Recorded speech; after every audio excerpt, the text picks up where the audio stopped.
What's going on, everybody? Welcome back to Phase 6, your source for music, business, motivation, and support. It's your boy, Sirr Love. We got another episode of Ask Sirr Love. And in this particular episode, we got a question from ZZ.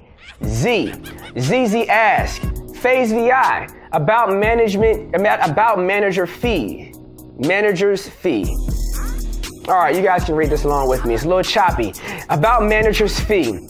If your artist is just starting and you are playing also the booking job for that artist to set up a mini tour with 5 to 10 dates from scratch, let's say 100 to 300 person venue, and you're setting up a band to accompany the artist, selecting the venue, doing all the promos, basically doing what a booking agent does, plus a touring manager, what percentage should you get on the top of the classic manager commission? Woo! All right, let's answer this question.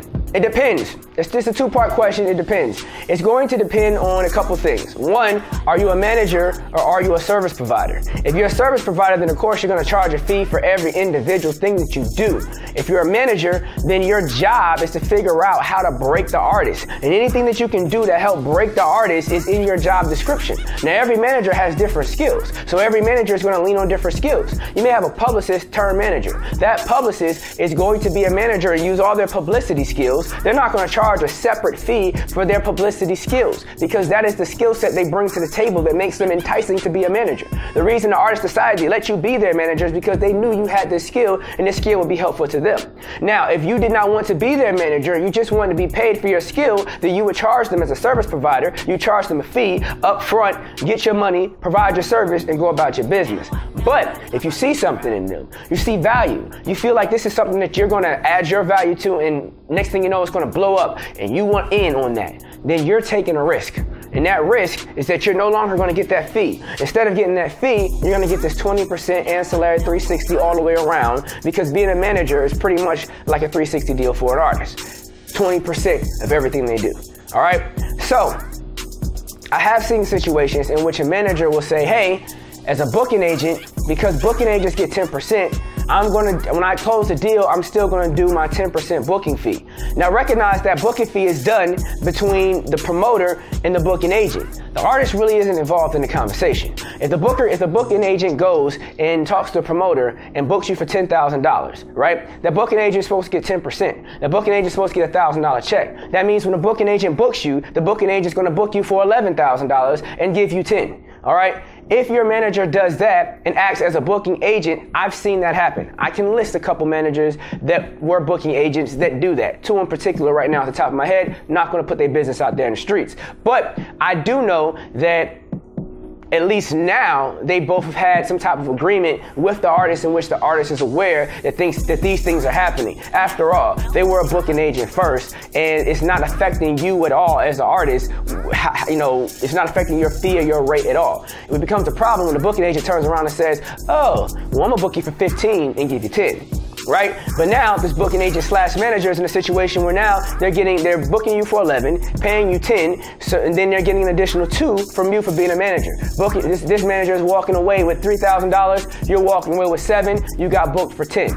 That's what I call a hustle. The manager went out there and hustled and created his own money, and he deserves to get paid some type of commission for creating his own money and creating his own revenue.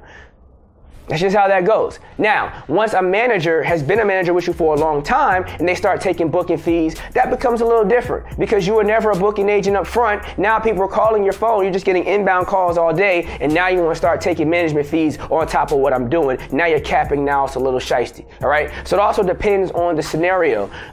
If this is happening earlier on in your career, it's probably going to make a lot of sense. Later on in your career, when you're just getting opportunities left and right, probably makes less sense. But once again, depends on the relationship between the manager and the artist. That's question number 1. Question number 2, same guy, ZZ.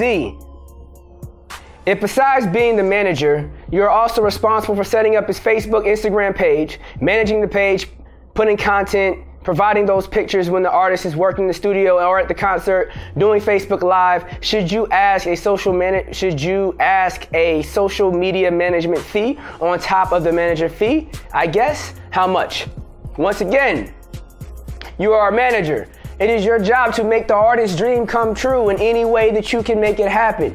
So if you have that skill set, you're getting a percentage, you are vested in the success of the project, okay? So if I own a restaurant, all right, and I know how to do accounting, and I also know how to do marketing, and I also know how to make really cool burgers, and I open a burger spot, right?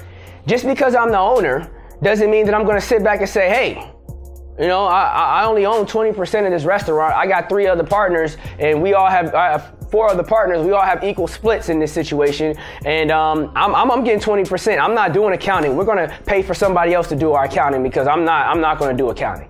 That makes no sense. If you are an owner in a situation, you're going to provide all the skills that you have to increase the chances that you're going to get your 20% payout.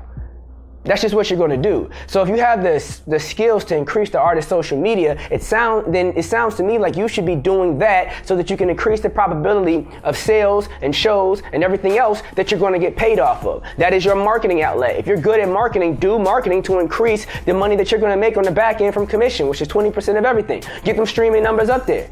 Next thing you know, you have a residual check. But it sounds to me like the truth is you're scared.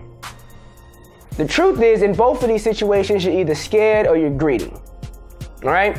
Or you just don't know, in which case we're providing this information today. And don't take any offense to this when I say this. When I say get scared, I'm saying you're scared potentially that you're gonna do all this work for the artist and the artist isn't loyal, the artist is gonna leave you, the artist is gonna go away in some way. You're gonna have done all this work for the artist and then made the artist popping, and next thing you know, the artist leaves before you get a check, and you're worried about that, so you wanna get paid up front. That's a viable fear. That's where contracts come in. That's when trust comes in. That's when relationship building comes in. That's when all the various things we talk about. If you haven't gotten the How to Be a Music Manager 101 info pack on www.phasevi.com, you need to read it because it's going to help you determine this very question right here. All right. Number 2, greedy. Maybe you're looking at the situation and saying, I'm trying to get the most money out of this. I'm adding a lot of value. I want to get paid for every single thing I do, and I want to get a percentage. Well, if you want to do that, then you need to be some type of service provider and you need to also sign them to a contract. So maybe you're going to do a production deal where they have to pay you and you're going to have some type of ownership off of, you know, what they're doing down the line. If the artist is willing to agree with that, then that is your prerogative. If you did do something like that, any lawyer or anyone else that sees that agreement is going to look at you in a negative light because that's not traditional best practice, but it happens all the time. You wouldn't be the first one to do it. All right. So answering both of your questions to give you a synopsis of everything, you are the manager. It is your job to make the artist pop by any means necessary. Any talent you bring to the table is so that you can help the artist pop. Because if the artist pops, you get a commission. Plus, you get to recoup any money that you spent in the process, which we talked about in previous videos and in the How to Be a Music Manager 101 info pack, right? So all these are different things that you can look at, all right? At the end of the day, you have to make a decision. If this is me, I make a decision. Do I want to be a service provider or do I want to be a manager?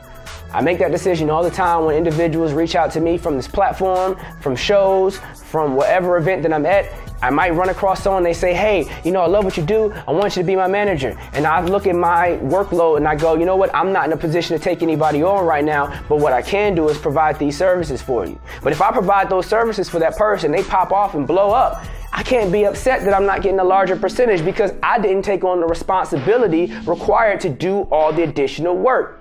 However, if I decide to say, you know what? I'm not going to charge you a fee for anything. I'm just going to take a percentage off the money. We going to get out here and work. Now I got to put my boots on the ground. I got to get dirty. I got to get out here and work.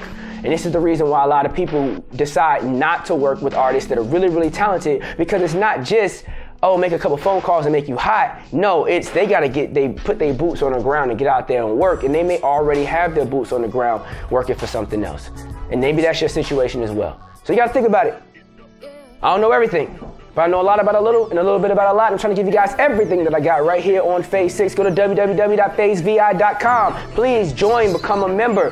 Look at all the exciting things that we have going on. Check out all the downloads that I made available for you, all the different services that I'm making available to help everybody win and hopefully answer some of these questions for you and give you way more in-depth information. This particular question, that how to be a manager info pack, really dives deep into all of this psychology and strategy and how to make money and providing services and selling. I go into all of these different things. And that's the reason why I do that, to help people in this type of situation. So it's available. You just got to go get it.